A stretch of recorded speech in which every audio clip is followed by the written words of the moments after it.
Red Fog Riders, Chapter 1, Never Waking Up.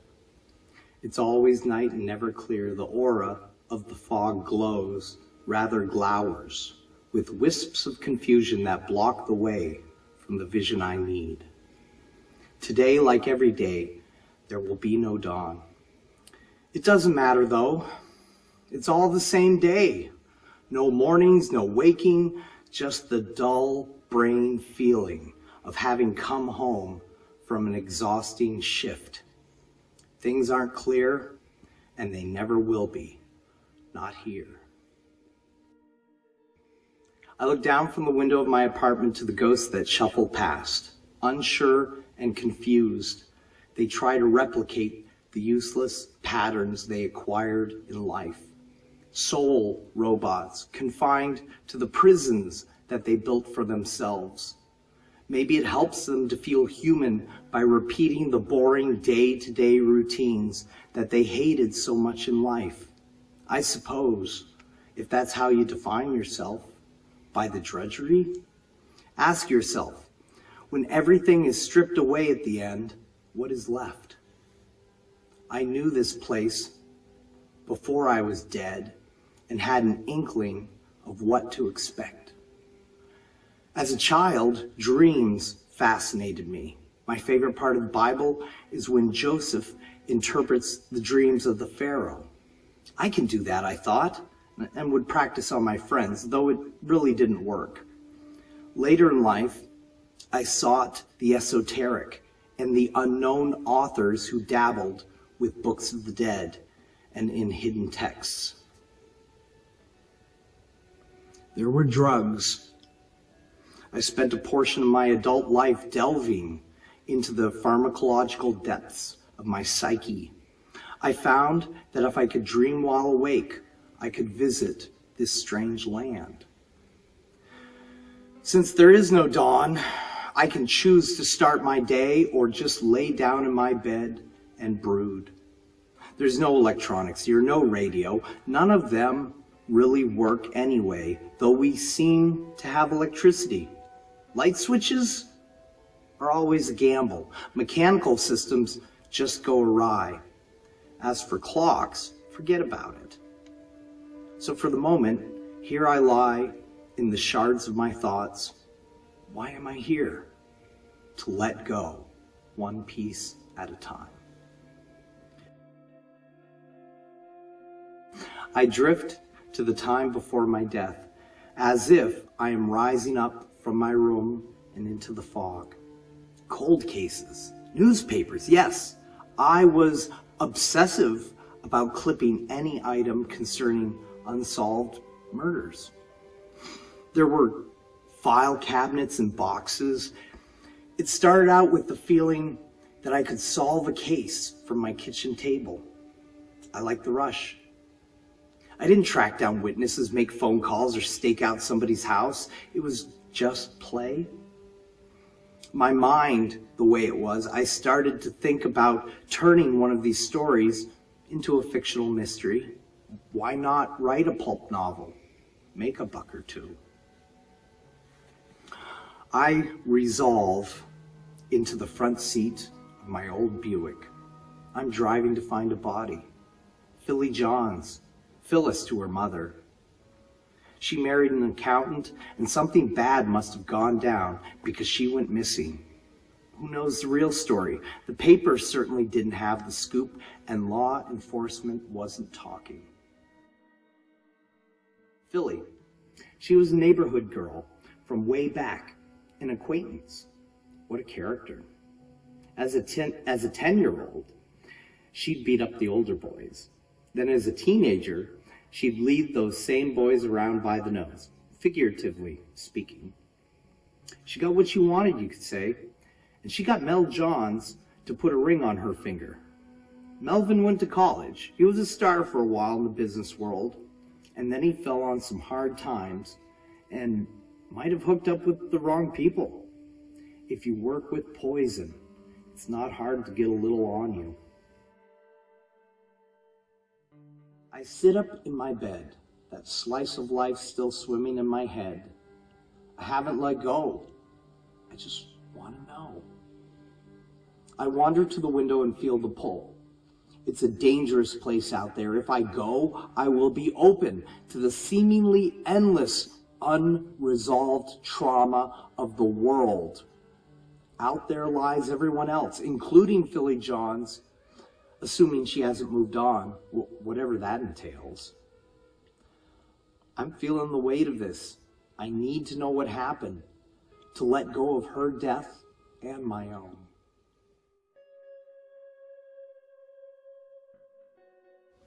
To the stairs I go.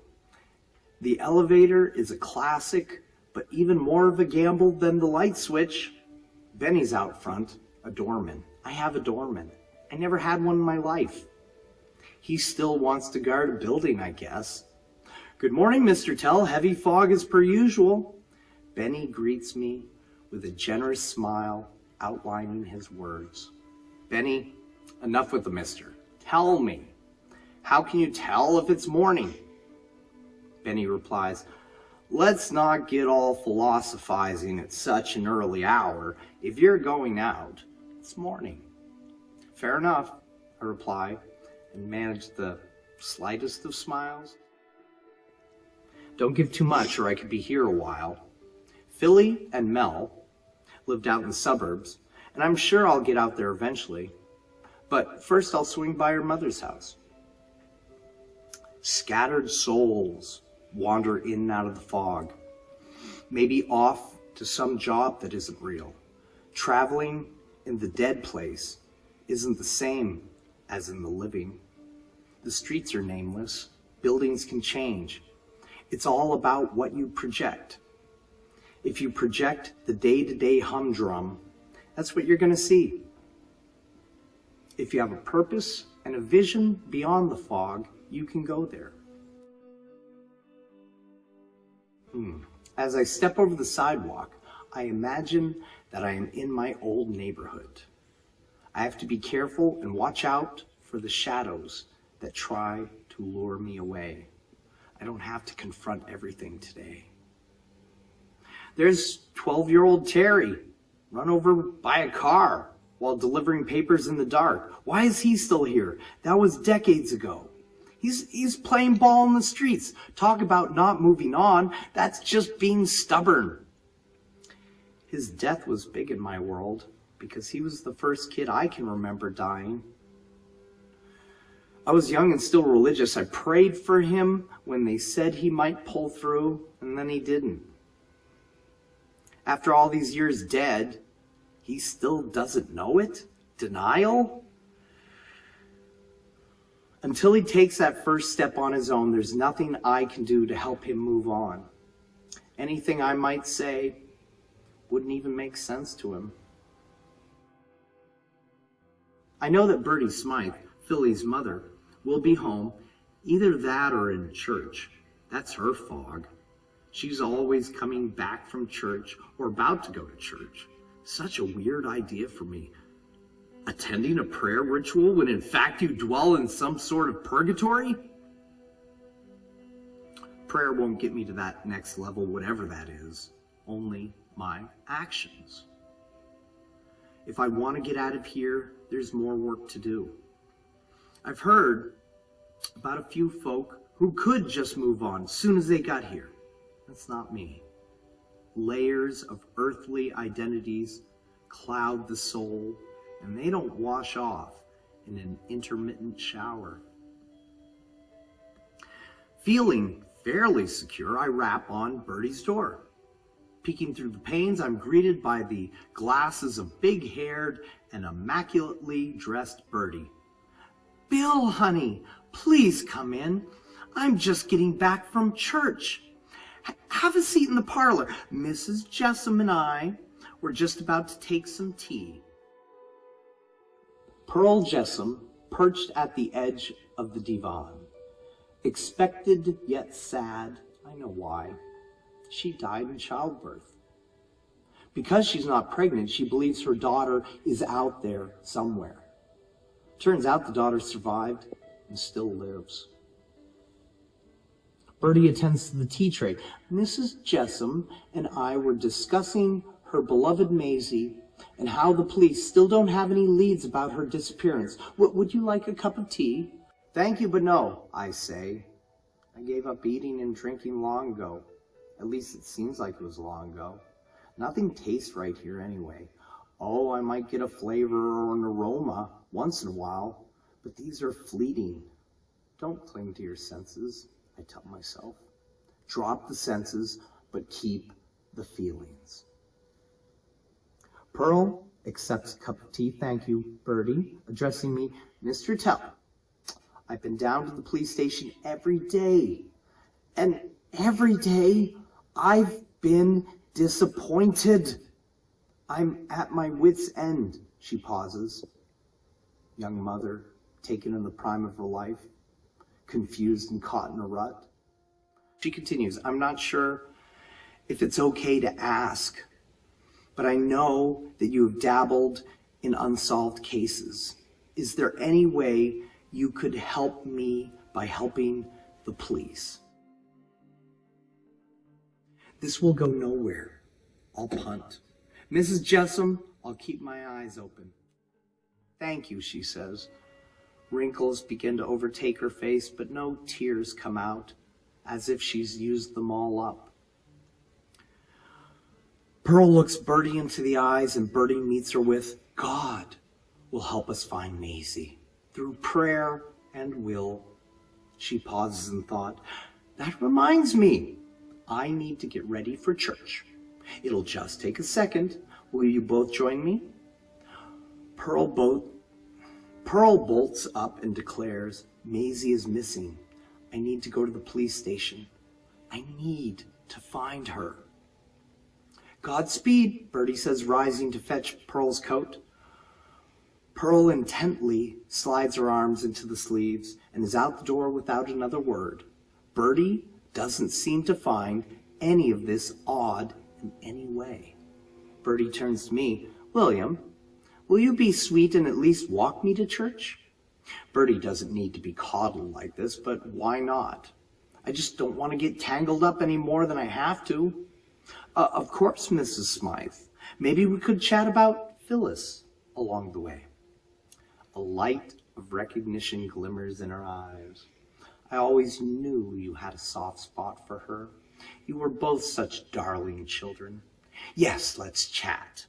But you will have to excuse me for a moment. My hair is giving me fits in this humidity. And off to the bathroom she goes. She returns wearing a sparkly teal, close-fitting dress accented with a taffeta peplum around her age-appropriate curves. Not exactly a church mouse. She confesses, I felt like dressing up. I hope you don't mind. I give her a go wild, in the Lord's name, of course. In God's name, she nods, and I take her arm. Out in the fog, she cozies up to me for warmth, but neither of us has heat to share. Fire comes from within and is not to be given up lightly. Really, it's cute that she seems to feel an attraction to me. She wasn't terribly old when she died. I was only a little younger myself when I passed. Cancer ate her from within. She was pretty messed up by the end. There are no signs of the disease now. Maybe that part of her life was easy for her to let go of. So what's keeping her here? Her faith? Oh, the irony. Sure nice to be arm in arm with a handsome man, she teases, pinching my ribs. That was uncomfortable, but she won't get that going. Sex was easy for me to give up. I had no need to breed when I was alive, and by the end of my life, I was pretty much asexual. Thank you, I smile back. I bet I look a little different than when you remember me. I wasn't going to say anything, Will, but you do look a little tired. Are you tired? Have you been sleeping? Or, an idea comes to her eyes, have you been to the doctor lately? You could be sick. I would feel bad if I didn't say anything, and you ended up with something like cancer. I chuckled to myself. That's probably a good idea. You know, it runs in my family. I wasn't going to say anything. She repeats, apologetically pulling back the corners of her mouth. Well, you still look marvelous. Oops, did I give her too much attention? Oh, you, she taunts. I stop our progress and turn to her, not to change the subject, but have you seen Philly around? It's been a lifetime, and I would love to see her. We begin walking again. She says, sure, I can tell you about Philly, but after, can we bring the focus back to me? I mean, sure. What am I going to do? This might be your lucky day. She elbows me and then looks down. Or not. Phyllis is often at service. She might be there tonight. She tries to hide a jealous look. I'm ready for my close-up, Mr. DeMille. We walk and talk. She is insistent about meandering through the old days. I give in here and there. The whole time I'm trying to figure out how to keep up some sort of psychic armor. I don't need to be reinforcing ties. The walk takes as long as it would in real life because we're walking through Bertie's memories. We go past the drugstore, which is no longer in business. In the living world, it turned into a barber shop, but Bertie never got to witness that. We pass a fruit vendor with his rotten trays of gray matter. Some of it crumbles to the touch. You can't get good produce nowadays, she states with a knowing wry smile. We stop on the sidewalk. Wait! You know that we're both completely and totally dead? I am more than dumbfounded. I've been played. Of course we're dead. Her smile has grown to messianic stature. Why do you think I'm in church all the time? I'm waiting for Jesus to return. She points her finger in the air. And on that day of judgment, your soul, my soul, and everyone else's soul will all be weighed by the heavenly agents. I will ascend with the true believers. While she's talking, I can't help myself but mutter, doesn't work that way. Hoping she doesn't hear, just so I won't have to explain myself. Sorry, I can get carried away. And then she takes up my arm again, and we walk on. Why'd you play like you didn't know about here, I ask. She pats me on the back. Come on. How often do I get a visitor? Play along, honey. It's all a game. In life we played roles. They're just different here. If I go to church, that's my role. She brings out a devilish smile. I'm not sure what your role is yet. We arrive at church and ascend the stone steps. Ahead of us and behind us, masses of unwashed souls make their way through the doors. We enter the church. Many are already seated. Church seems to be pretty popular in the land of the dead. There's lots of folks here playing the waiting game. We see Philly near the front and park ourselves on either side of her. For some reason, she seems really glad to see me. A familiar face, maybe? It's not like we ever had anything between us, other than being from the same neighborhood. Bill Tell! Here at church. She tries to punch me in the shoulder, but her blow kind of mushes against me. It isn't much of a punch, but the actual touch sends me. I can see myself at the wheel of the Buick, turning onto an industrial side street. And then I'm back. Philly and Bertie are each holding one of my shoulders, as if I were about to collapse. I shake my head and straighten up. Thank you. Sorry, I was somewhere else. They don't seem to need an explanation. The service begins.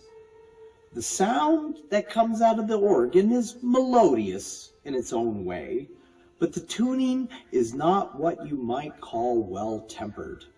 Every note not only has a wavering vibrato, but also a flange that pulls the notes in and out of tune just a little.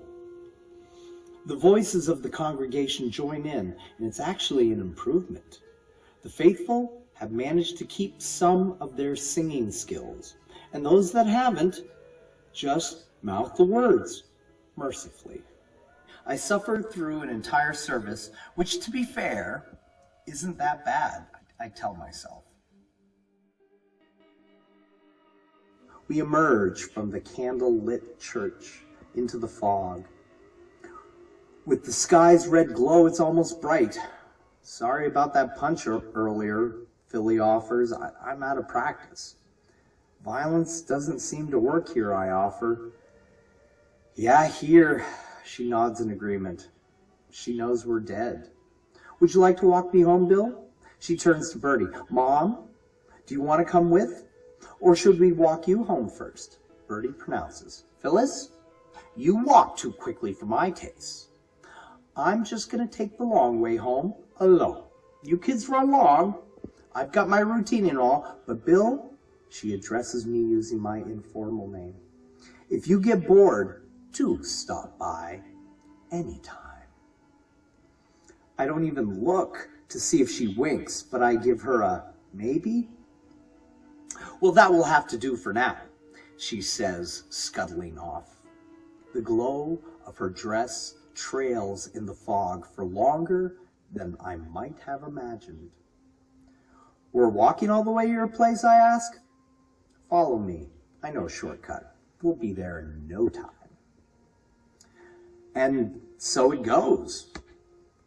Without having time to strike up a conversation, we step out of the fog onto her back porch. We enter through the French doors by the kitchen. She flicks a switch. Nothing happens. It was worth a try, she declares, and then asks, do you mind sitting in the dark? I've become accustomed to it, I reply. And she leads me through the dark as best she can to a wooden chair at the kitchen table. I think I know why you're here. She rises from the table to pluck an unseen bottle from a corner. I can hear the clink of a tumbler, a rush of liquid, and the sound of sipping. Want one, she offers? No, thank you. It doesn't do a thing for me. Yeah, me neither, she finishes the glass, but it's fun to think about. So why am I here, I ask. First of all, mister, you're dead. Her voice rises and falls in cadence. That much is true. And maybe the reason why has to do with me. I tell her, maybe. I'm not sure myself. I don't quite remember dying. Neither do I. Don't you ever wonder how it ended? I've thought so much about it, Bill. Do you know? Do you know how I died? Her normally hard exterior softens. I lean back in my chair, close my eyes, and begin to drift into the fog. Then I start to recall, you were missing, presumed dead. The police leads dried up or were left dangling. I started asking around, learned a few things, had a couple doors closed in my face. I had a lead and was pursuing it, and then, I don't know. That's where my memory gets hazy. I knew it. She grows excited and starts pacing. When I saw you in church, I knew it. I knew it when I was tied up in the back of the van. She reaches out for my hand. I told myself, Bill will find me. I just knew. And at the same time, I was thinking, why Bill? Why him? She slams her fist on the table, making me jump. And that's the last thing I remember. And here I am, I say, regaining composure. Here we are, she echoes, and not much closer to the truth. Do you ever wonder why there aren't any babies here? She switches subjects. I mean, I've seen kids probably as young as 5 or 6, but any younger. Babies die too, right? Where do they go? Yeah, I'm not sure, I start. And pets, there's no pets here. Back on Earth, people would say, oh, they're going to see all their pets one day. Such BS. Have you seen any pets? I haven't seen any. I was never a pet person, so there's that.